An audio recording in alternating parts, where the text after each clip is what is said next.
Welcome to our channel. இந்த வீடியோவில் TNSTC driver cum conductor exam, Madras high court எக்ஸாமுக்கெல்லாம் வரக்கூடிய தமிழ் மொழி தகுதி தேர்வு வினாக்கள் பற்றி பார்க்கலாம். இந்த சேனலுக்கு ஃபஸ்ட் டைம் வரீங்க அப்படின்னா மறக்காமல் சப்ஸ்கிரைப் பண்ணிக்காங்க. பெல் ஐக்கானும் கிளிக் பண்ணிக்காங்க. அப்போ தான் நாங்கள் போடுற வீடியோ இமீடியட்டாக உங்களுக்கு ரீச் ஆகும். இந்த வீடியோவில் வந்து ஒரு 50 கொஸ்டின்ஸ் கொடுத்துருக்கேன். இது 2024 நடந்த Madras high court exam 10th level question paper. இந்த 50 கொஸ்டின்ஸ்க்கு நீங்கள் எவ்வளோ மார்க்ஸ் அட்டன் பண்ணுறீங்கன்னு ஒரு டெஸ்ட் மாதிரி அட்டன் பண்ணி மார்க்ஸ் வந்து என்டர் பண்ணுங்கள். ஓகே, இப்போ வீடியோக்குள்ளே போயிடலாம். மூவர் தேவாரத்தை தொகுத்தவர் யார்? ஃபியூ செகண்ட்ஸ் டைம் தரேன், ஆன்சர் கெஸ் பண்ணுங்க.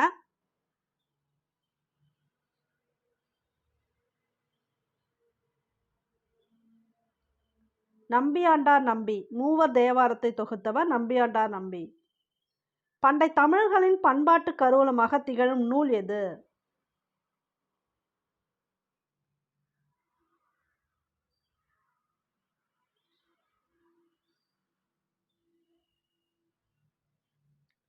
புறநானூறு.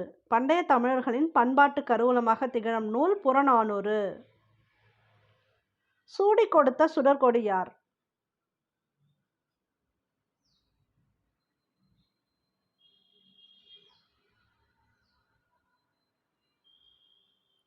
ஆண்டாள். முல்லைப்பாட்டின் ஆசிரியர் யார்?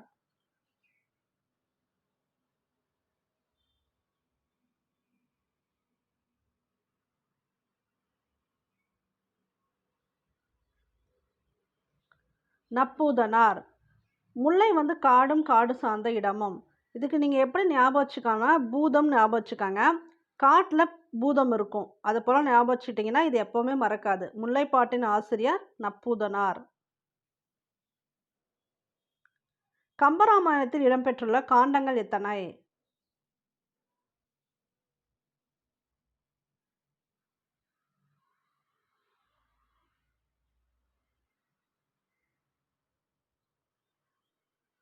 ஆறு. சிலப்பதிகாரத்தை இயற்றியவர்?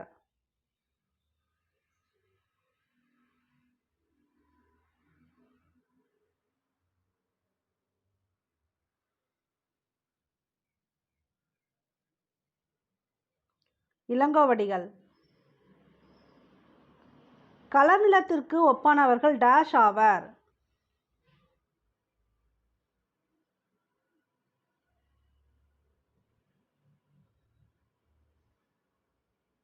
கல்லாதவர். படித்த மாணவன். இலக்கண குறிப்பு தருக.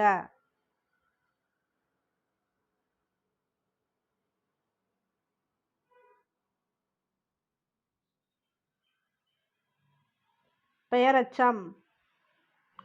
இங்க படித்த ஆன்னு சவுண்ட் வருது பாருங்க, அது போல வந்து அது பெயரச்சம்.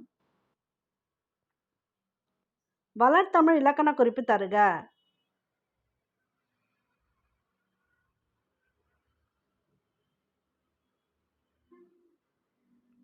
வினைத்தொகை. இந்த வளர்தமிழை எப்படி 3 காலத்துக்கு பொருந்தின மாதிரி சொல்லலாம். எப்படின்னா, வளர்ந்த தமிழ், வளரும் தமிழ், வளர்கின்ற தமிழ். ஸோ 3 காலத்துக்கும் இது போல் இது பொருந்தி வந்துச்சு அப்படின்னா அது வந்து வினைத்தொகை. என்று ப்ளஸ் இருள்.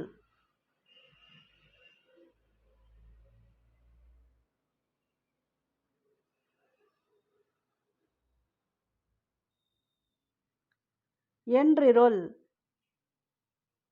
கீழ்வருவனவற்றுள் ஈரறிவு உடைய உயிரினம் எது?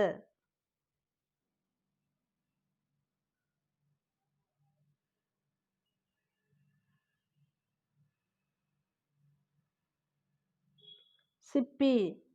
இந்த 6 அறிவுக்கும் எக்ஸாம்பிள் என்னென்ன வரும் அப்படிங்கிறத ஒரு வீடியோவில் ஆல்ரெடி நான் எக்ஸ்ப்ளனேஷன் கொடுத்துருக்கேன். அந்த வீடியோ பார்த்துக்கங்க, பிளேலிஸ்டில் இருக்குது. தமிழ் மொழியில் கிடைக்கப்பெற்ற முதல் இலக்கண நூல்?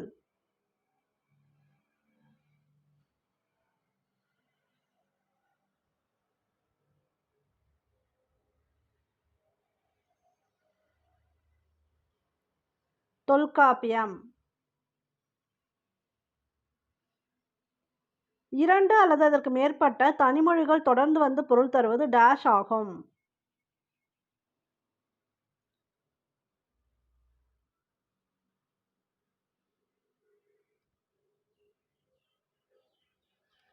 தொடர்மொழி. இலக்கண முறையின்றி பேசுவதும் எழுதுவதும் டேஷ் எனப்படும்.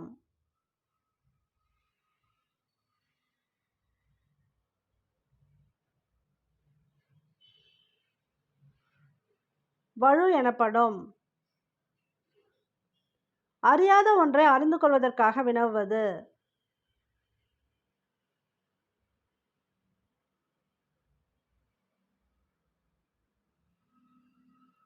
அறியா வினா. குறிஞ்சி நிலத்திற்குரிய சிறு பொழுது டேஷ் ஆகும்.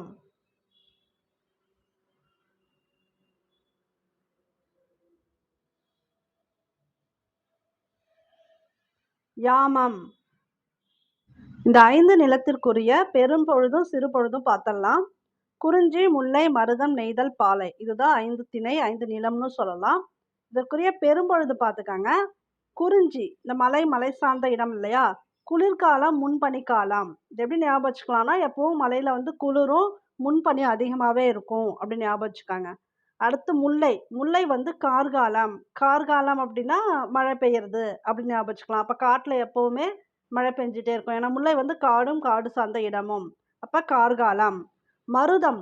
மருதம் வந்து வயல் சார்ந்த இடம். நெய்தல் வந்து கடல் சார்ந்த இடம். இதில் வந்து 6 பெரும்பொழுதுகளும் உண்டு. ரெண்டுத்துலேயுமே 6 பெரும்பொழுதுகளும் உண்டு. அடுத்து பாலை. மணல் சார்ந்த இடம் இல்லையா, அதில் வந்து இளவேனில் முதுவேனில் பின்பனி. இளவேனில் முதுவேனில் பின்பனி. இது வந்து பெரும்பொழுது. இந்த 5 நிலத்திற்கு உரிய பெரும்பொழுது. இப்போ வந்து சிறுபொழுது பார்க்கலாம். குறிஞ்சி. குறிஞ்சிக்கு வந்து யாமம். யாமம்னா நைட் அந்த 10 மணிலேருந்து 2 மணி வரைக்கும். இப்போ நடு சாமத்தில் போகிறாங்க அப்படிலாம் சொல்லுவாங்க இல்லையா, அது கூட நீங்கள் க்ளூவாக ஞாபகம் வச்சுக்கலாம். யாமம் அந்த நைட்டு 10லேருந்து அந்த 2 மணி வரைக்கும் தான், அது யாமம் குறிஞ்சி. முல்லை மாலை. இதுக்கு நீங்கள் எப்படி ஈஸியாக ஞாபகம் வச்சுக்கலாம்னா, சிறுபொழுதுக்கு முல்லைப்பூ இருக்கு இல்லையா, அது ஈவினிங் டைம் வளரும் அப்படி ஞாபகம் வச்சுக்கலாம். மாலை நேரம் அப்படி ஞாபகம் வச்சுட்டா ஈஸி. சிறுபொழுது. மருதம். மருதம் பார்த்தீங்கன்னா வயல் சார்ந்த இடம். வைகறை. வைகறை அப்படின்னா இந்த காலை டைம் மாதிரி, அதாவது நைட்டு 2 மணிலேருந்து விடிய காலையில் 6 மணி வரைக்கும், அதுதான் டைமு. வைகறை அப்படிங்கிறது மருதம். நெய்தல் வந்து ஏற்பாடு. மதியம் 2 மணிலேருந்து ஈவினிங் 6 மணி வரைக்கும், சூரியன் மறையுது இல்லையா 6 மணிக்கு, அது வரைக்கும், அதுதான் நெய்தலுக்குரிய சிறுபொழுது ஏற்பாடு. லாஸ்ட்டு பாலை. இதுக்கு வந்து நண்பகல். எப்போவுமே பகலாக இருக்கும் பாலைவனம் அப்படி ஞாபகம் வச்சுக்கலாம். பாலை நண்பகல். ஸோ சிறுபொழுதுக்கு இன்னும் நீங்கள் ஷார்ட்டாக ஞாபகம் வச்சுக்கணும் அப்படின்னா, இந்த ஃபஸ்ட் லெட்டர் எல்லாமே எழுதி வச்சுக்கிட்டிங்கன்னா ஈஸி. இது இருக்கு இல்லையா, யா மா வை என, யாமாவை என அப்படின்னு நீங்கள் மனப்பாடம் பண்ணி வச்சுக்காங்க. ஆனால் யானா யாமம்னு உங்களுக்கு தெரிஞ்சிருக்கணும். மானா மாலை தெரியும். வைனா வைகறை. ஏனா ஏற்பாடு.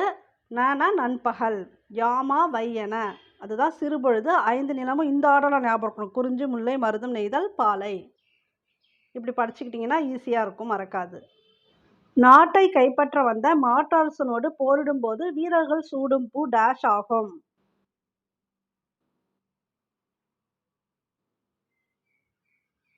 காஞ்சிப்பூ. இவங்க நாட்டை கைப்பற்றதுக்கு வேற ஒரு அரசன் வந்து போரிட்டு இருக்காங்க. இவங்களோட நாட்டை இவங்க காப்பாற்றணும்.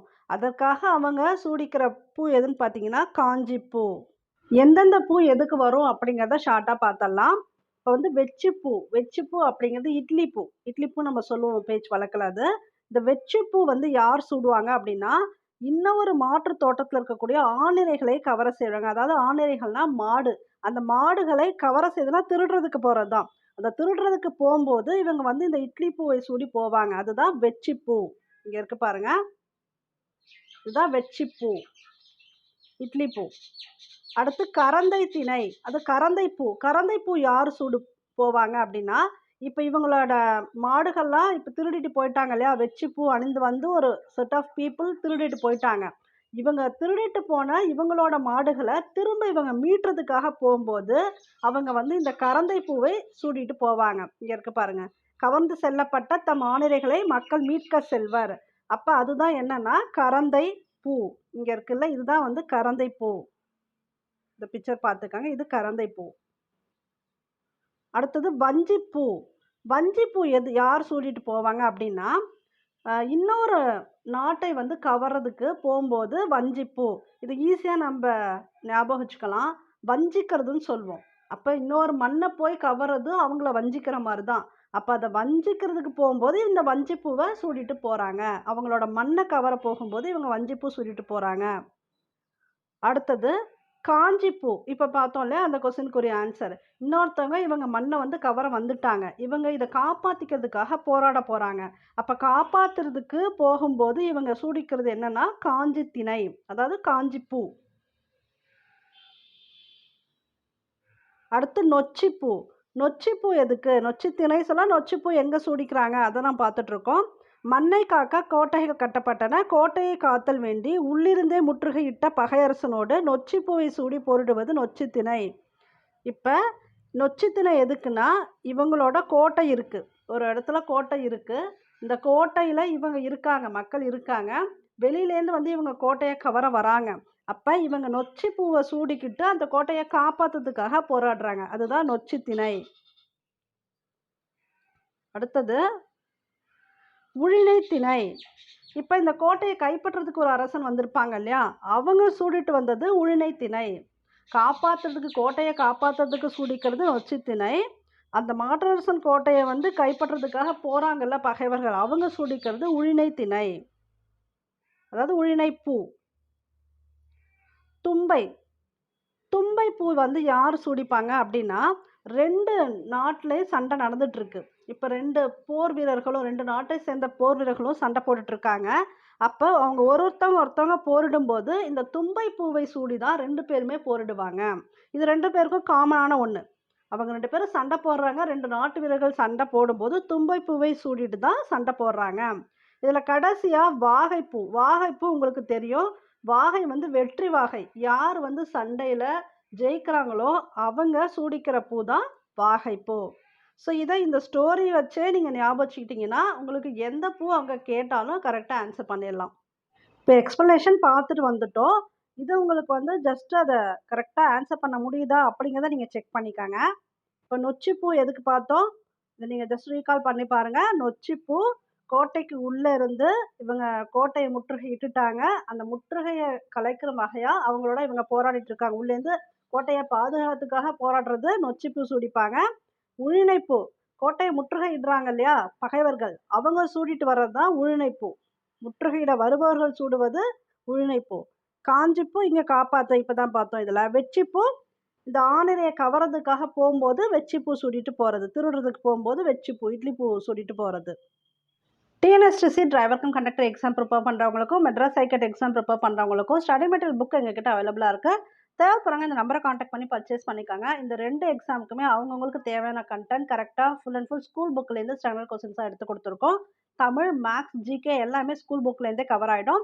டிஎன்எஸ்டிசி டிரைவர் எக்ஸாமுக்கு டெக்னிக்கல் கொஸ்டின்ஸ் ஃபுல்லாகவே ஐஆர்டி புக் பேஸ்டு கொஸ்டின்ஸ் கொடுத்துருக்கோம். Then Madras high court exam prepare பண்ணுறவங்களுக்கு ரிப்பீட்டட் கொஸ்டின்ஸ் எல்லாமே டைப் பண்ணி கொடுத்துருக்கோம். அதுலேருந்தே உங்களுக்கு மேக்ஸிமம் கொஸ்டின்ஸ் வரும். கரண்ட் அஃபேர்ஸும் சேர்த்து கொடுத்துருக்கோம். தேவைன்னா இந்த நம்பரை காண்டாக்ட் பண்ணி பர்ச்சேஸ் பண்ணிக்கோங்க. ரொம்ப யூஸ்ஃபுல்லாக இருக்கும். ஆயுத எழுத்து பிறக்கும் இடம்.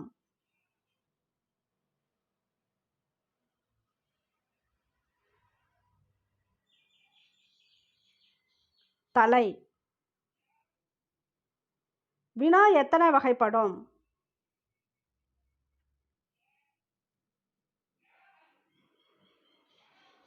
6 வகைப்படும். கத்தியை தீட்டாதே உந்தன் புத்தியை தீட்டு என்ற வரிகளுக்கு உரியவர் யார்?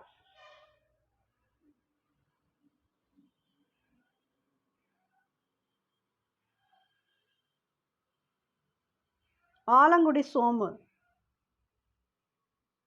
இது மேட்ச் பண்ணுங்க.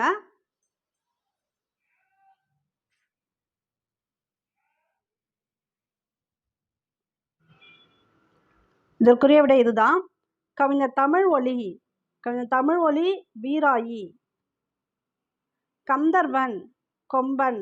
கந்தர்வன் எழுதின சிறுகதை கொம்பன். வைரமுத்து கள்ளிக்காட்டு இதிகாசம். பாரதிதாசன் குடும்ப விளக்கு. இது நிறைய வீடியோவில் நம்ம பார்த்துருக்கோம். பொருந்தாத இணையை தேர்வு செய்க.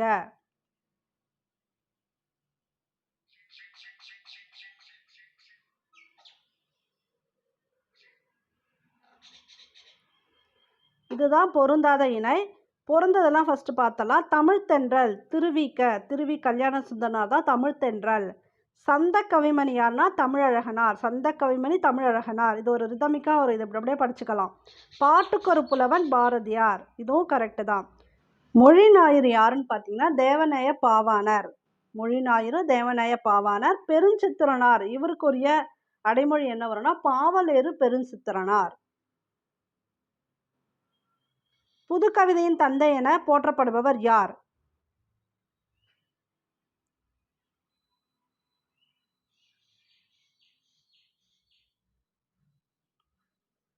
பிச்சமூர்த்தி. கீழ்வருவனவற்றுள் பெருஞ்சித்திரனார் எழுதிய நூல் எது?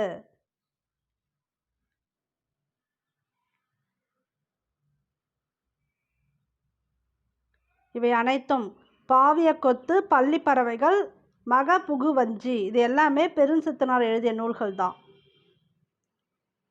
பொருந்தாத இணையை தேர்வு செய்க.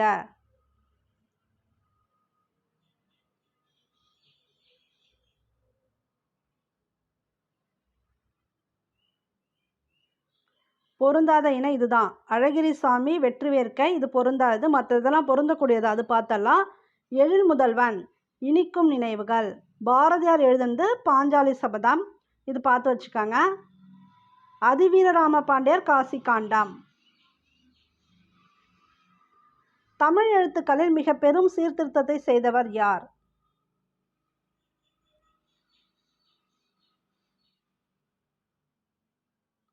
வீரமாமுனிவர்.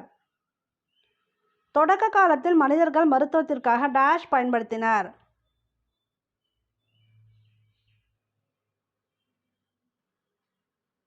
தாவரங்களை பயன்படுத்தினர்.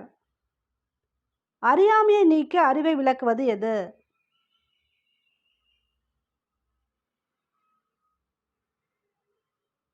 கல்வி. இது நிறைய எக்ஸாம்ல கேட்டிருக்காங்க. அறியாமையை நீக்கி அறிவை விளக்குவது கல்வி. பண்பு எனப்படுவது டேஷ் ஆகும்.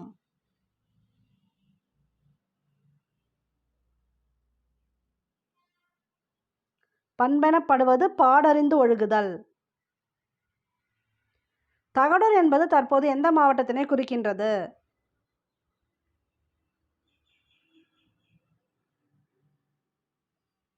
தர்மபுரி. சேரர்களின் தலைநகரம் டேஷ் என்றும் அழைக்கப்பட்டது.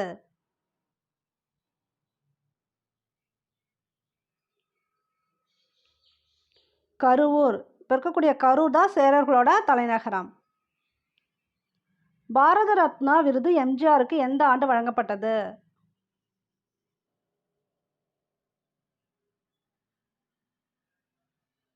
1988. இந்தியாவின் முதல் சட்ட அமைச்சர் யார்?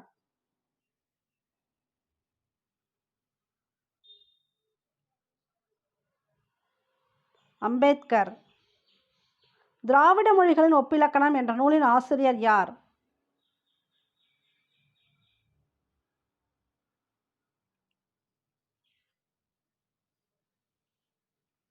கால்டுவெல். பாண்டிய நாட்டினர் ஏரியை எவ்வாறு அழைக்கின்றனர்?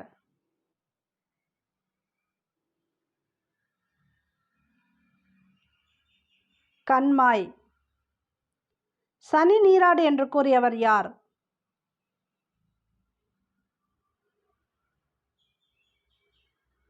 ஔவையார். இதுவும் தெரிஞ்சு வச்சுக்கோங்க. சனி நீராடு என்று கூறியவர் ஔவையார். இந்திய ஏவுகணைகளின் நாயகன் என்று போற்றப்படுபவர் யார்?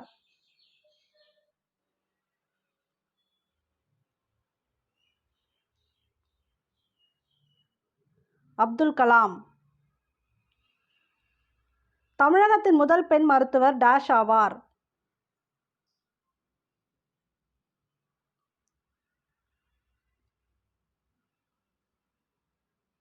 முத்துலட்சுமி அம்மையார்.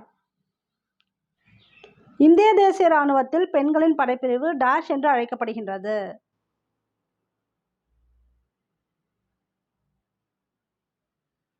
ஜான்சி ராணி.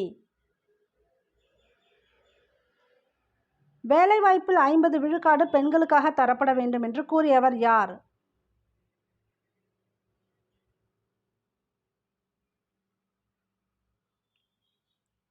பெரியார். தமிழக மக்கள் பயன்படுத்தும் குடும்ப அட்டைகள் டேஷ் ஆக மாற்றப்பட்டுள்ளன.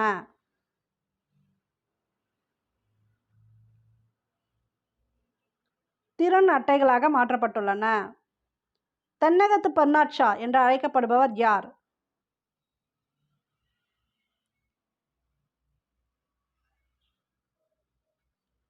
அறிஞர் அண்ணா. ராமானுசர் எந்த கோயிலின் மீது நின்று திருநாமத்தை மக்களிடம் கூறினார்?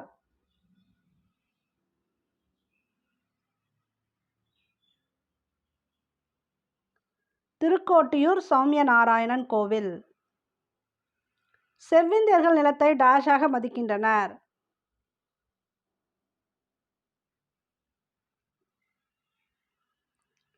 தாயாக மதிக்கின்றனர்.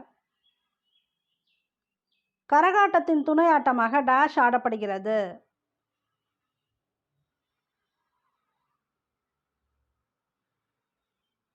மயிலாட்டம். கரகாட்டம், மயிலாட்டம் துணையாட்டம் பார்த்துக்காங்க. சேகரம் என்பதன் பொருள் என்ன?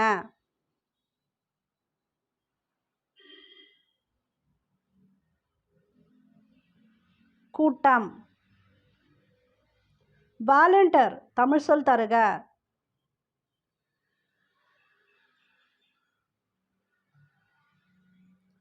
தன்னார்வலர். ஹீரோ ஸ்டோன் தமிழ் சொல் தருக.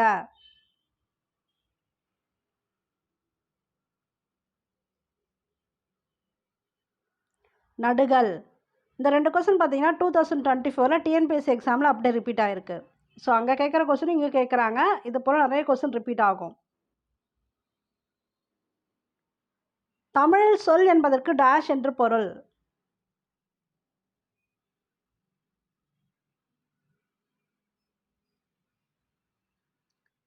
நெல் என்று பொருள். ஹோமோகிராஃப் தமிழ் சொல் தருக.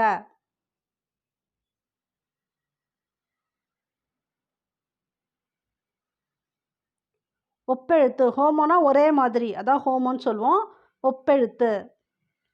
இந்த 50 கொஸ்டின்ஸ்க்கு நீங்கள் எவ்வளோ மார்க்ஸ் எடுத்திருக்கீங்க அப்படிங்கிறத மறக்காமல் கமெண்ட் பாக்ஸில் போட்டுருங்க. இந்த சேனலுக்கு ஃபஸ்ட் டைம் வரீங்கன்னா சப்ஸ்கிரைப் பண்ணி வச்சுக்கோங்க. பெல் ஐக்கானும் கிளிக் பண்ணி வச்சுக்கோங்க. அப்போ தான் நாங்கள் போடுற வீடியோ இமீடியட்டாக உங்களுக்கு ரீச் ஆகும். ஓகே, தேங்க்யூ ஃபார் வாட்சிங். இந்த வீடியோ பிடிச்சிருந்தா ஜஸ்ட் ஒரு லைக் பண்ணுங்கள்.